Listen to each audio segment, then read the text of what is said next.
noastre încep cu liniște, aici, departe de agitația bulevardelor, însă într-o zonă foarte bine conectată la mijloacele de transport și acces ușor către centrul orașului.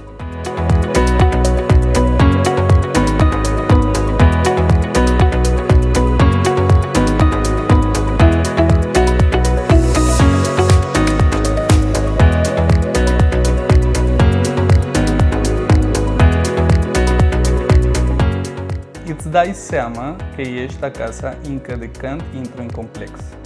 Multe spațiu verde, loviuri luminoase și un sentiment de siguranță pe care îl ai tot timpul când ești aici.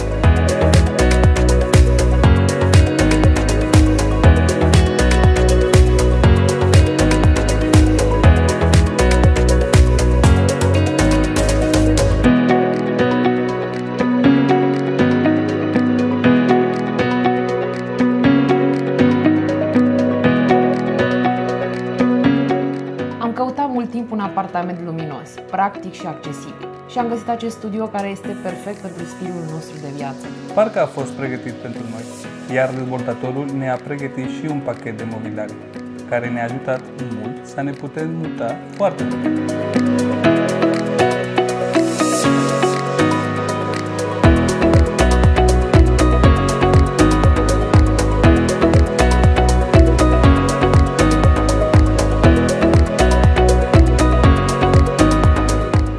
Și după o zi plină, aici totul se așează. E locul nostru de echilibru.